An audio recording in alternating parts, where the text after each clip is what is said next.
नमस्कार मित्रांनो, मी रुपेश 45 मराठीवर तुमचं सर्वांचं स्वागत आहे. तुम्हाला माहिती आहे का, लग्नानंतर होईलच प्रेम या मालिकेत आजचा भाग अगदी हृदयस्पर्शी आहे.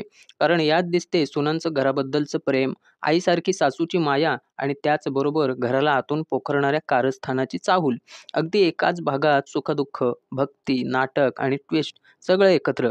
म्हणूनच आजचा हा व्हिडिओ नक्की शेवटपर्यंत बघा आणि हो, चॅनलला सबस्क्राईब करायला अजिबात विसरू नका.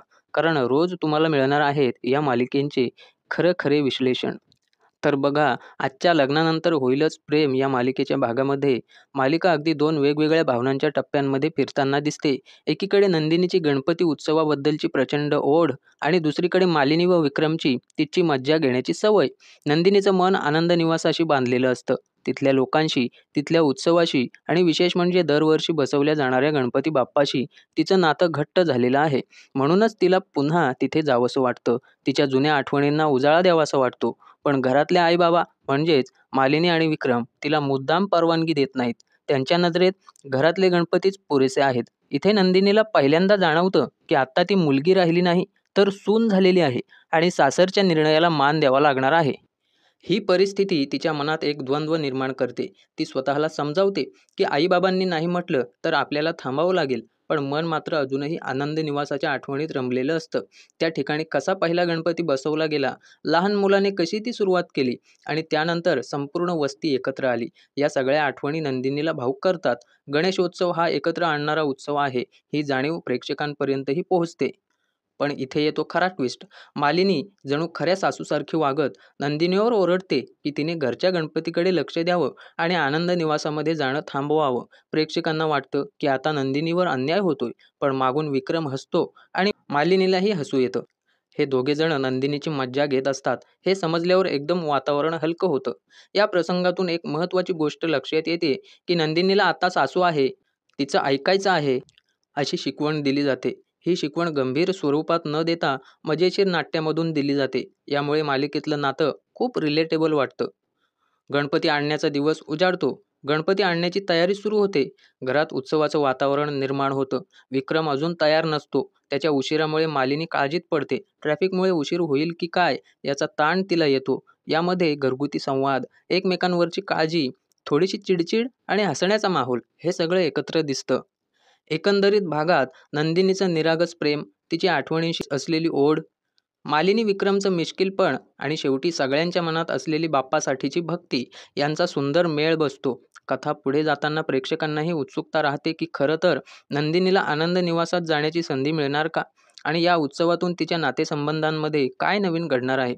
सुरुवात होते नंदिनीच्या जबाबदारीने. ती मालिनीला आश्वस्त करते की बाबा वेळेत खाली येणार, कारण त्यांच्यासाठी नाश्ता ती आधीच खोलीत ठेवून आली होती. यामध्ये नंदिनीची जागरूकता आणि घर चालवण्याची तिची समज प्रकट होते.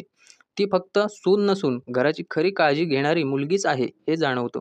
मिथुननेही तिची आणि मालिनीची धावपळ पाहिलेली असते. त्याच्या नजरेत दोघीही थकलेल्या वाटतात. यामुळे त्याच्या मनात एक आपुलकीची भावना दिसून येते. विशेषतः जेव्हा तो लहानग्या मुलींना गणपती आणायला नेण्यास नकार देतो, कारण गर्दीत त्या हरवू नयेत, ही त्याची पितृतुल्य काळजी प्रेक्षकांना भावते. माझ्या गौराईंना मी हरवू इच्छित नाही, ही त्याची भावना घरातील स्त्रियांबद्दलचा आदर आणि रक्षण करण्याची वृत्ती अधोरेखित करते. यानंतरचा प्रसंग अत्यंत हृदयस्पर्शी आहे. नंदिनी मालिनीला शांत करण्यासाठी तिला ज्यूस देते. आई शांत व्हा, हा ज्यूस प्या. हा संवाद केवळ आदराचा नाही, तर सून आणि सासूच्या नात्यात वाढत चाललेल्या मायेचं प्रतीक आहे. ज्यूस प्यायल्यानंतर मालिनीला खरंच बरं वाटतं आणि त्या क्षणी ती नंदिनीचं कौतुक करते. पुढे जीवा आणि पार्थ यांच्या आयुष्याबद्दल चर्चा करताना मालिनी मान्य करते की त्यांच्या संसारात खूप अडचणी आल्या, पण त्यांनी त्या धैर्याने पार केल्या. विशेषतः नंदिनीने जीवामध्ये झालेला बदल तिला ठळकपणे जाणवतो. इथे मालिनी नंदिनीला फक्त सून म्हणून नाही, तर घरातील आनंदाचा आधार मानते, आपली मुलगी मानते. घरातील आनंदी वातावरणात मालिनीचे मनोभावसुद्धा उलगडतात. ती देवाकडे प्रार्थना करते की घरावर कोणतंही संकट येऊ नये, मुलं आणि सुना सुखात राहाव्यात. ही प्रार्थना एका आईची आणि एका ज्येष्ठ स्त्रीची खरी भावना दाखवते. तिच्या शब्दांमध्ये घरासाठीची माया आणि नात्यांमधील घट्ट वीण असते. थोड्या वेळाने पार्थ खाली येतो, पण गणपती आणायला मंडळी आधीच निघून गेलेली असतात. त्याला थोडं वाईट वाटतं, पण मालिनी त्याला समजावते की काही हरकत नाही, बाप्पा घरात येणारच आहेत. यामध्ये मालिनीचा समजूतदारपणा दिसतो. ती प्रत्येकाला त्यांच्या भावनांना महत्त्व देत योग्य मार्ग दाखवते. यानंतर मालिनी आणि पार्थ यांच्यात एक गंभीर चर्चा घडते.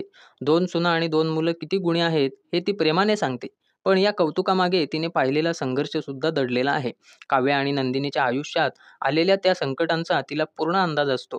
तरीही त्या दोघी ठामपणे लढत राहिल्या. म्हणूनच त्या आज घराचा आधारस्तंभ झालेल्या आहेत. पार्थला सुद्धा हे सगळं आठवतं. विशेषतः काव्यासोबत झालेला घटस्फोट आणि त्या काळातील वेदना. त्याच्या डोळ्यामध्ये पाणी येतं, जे प्रेक्षकांना त्यांच्या मनाला भिडतं. इथे मालिकेने दाखवलं की जुन्या आठवणी किती खोलवर जखमा करू शकतात, पण त्या आठवणीमधूनच नात्यांची खरी किंमत समजते. एकंदरीत या भागात गणेशोत्सवाच्या तयारीसोबतच नात्यांची उबदारता, परस्परांबद्दलचा आदर, काळजी आणि भूतकाळातील संघर्षांवर केलेला विजय यांचा सुंदर संगम दिसतो. गणपती बाप्पाच्या आगमनाचा आनंद जरी मुख्य असला, तरी खरी ताकद ही नात्यांमधल्या एकजुटीमध्ये आहे, हे स्पष्टपणे जाणवतं. पार्थच्या मनात अजूनही काव्याशी असलेल्या नात्याबद्दलची वेदना जिवंत आहे. तो मनोमन इच्छा करतो की लवकरात लवकर त्यांचं नातं ठीक व्हावं. ही भावना त्यांच्या मनातील प्रामाणिकतेचं दर्शन घडवते. पण त्याच वेळी मालिनी त्याला आधार देत सांगते, "काळजी करू नकोस, सगळं काही ठीक होईल. बाप्पा येणार आहेत घरात." हा संवाद केवळ दिलासा नाही, तर गणेशोत्सवाच्या मंगल प्रसंगाशी जोडलेला आशावादही दाखवतो. बाप्पा आल्यानंतर विघ्न नाहीसं होतं. हेच संस्कार घरातल्या प्रत्येकाला खोलवर पटलेले आहेत. मालिनीच्या मनात आनंदाचे वेगळेच सूर वाजत असतात. तिला आपल्या मुलं आणि सुनांचा प्रचंड अभिमान वाटायला लागतो. "मी खूप नशीबवान आई आणि नशीबवान सून आहे. त्याचप्रमाणे नशीबवान सासूसुद्धा आहे." ही तिची जाणीव केवळ शब्द नसून तिच्या मनातला भावनिक कृतज्ञतेचा उद्गार आहे. तिकडे नंदिनी आणि काव्यासुद्धा तसाच विचार करतात. त्यांना जाणवतं की त्यांना केवळ नवरेच मिळाले नाहीत, तर वडिलांसारखी माया करणारे सासरे आणि आईसारखी काळजी घेणारी सासू मिळाली आहे. यामुळे वैयक्तिक नात्यांमधला दुःखाचा भार त्यांना फारसा जाणवत नाही. हे दृश्य दाखवतं की खरं कौटुंबिक सुख म्हणजे केवळ पती-पत्नीच्या नात्यावर अवलंबून नसून संपूर्ण घराने एकमेकांबद्दल दाखवलेल्या आपुलकीवर असतं. पण जिथे इतकं सुख आहे, तिथे संकटांची चाहूलसुद्धा दडलेली असते. इथे आत्या नकारात्मक शक्तीचं प्रतीक बनते.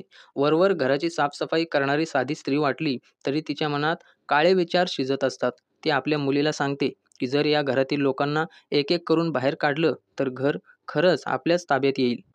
हा तिचा लोभी स्वभाव आणि सत्तेची भूक स्पष्ट करते.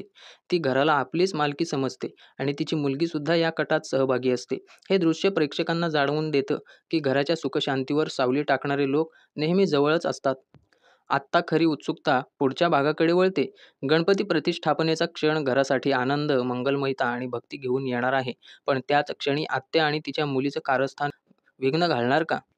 की खरंच बाप्पा घरात येऊन ते सगळे विघ्न नष्ट करणार? ही कुतूहल निर्माण करणारी परिस्थिती कथा आणखीनच रंजक बनवते. एकंदरीत या भागात 2 समांतर पट्ट्यांना स्पष्टता दिली जाते. एका बाजूला कौटुंबिक नात्यांचा गोडवा आणि दुसऱ्या बाजूला कारस्थानांचा कटू सावट. आणि ह्याच 2 प्रवाहांमध्ये बाप्पाच्या आगमनाने नक्की काय बदल घडणार याची उत्सुकता प्रेक्षकांना पुढच्या भागासाठी बांधून ठेवते. तर मित्रांनो, हा होता लग्नानंतर होईलच प्रेम मालिकेच्या 4 सप्टेंबर 2025च्या भागावर आधारित एक सखोल विश्लेषण रिव्ह्यू. आजचा हा व्हिडिओ रोजच्या भागापेक्षा वेगळा आहे, कारण यात मी फक्त भागाचा आढावा नाही दिला, तर पात्रांच्या भावना आणि त्यांची नाती आणि पुढे काय होऊ शकतं यावर थोडं खोलवर विश्लेषण केलेलं आहे.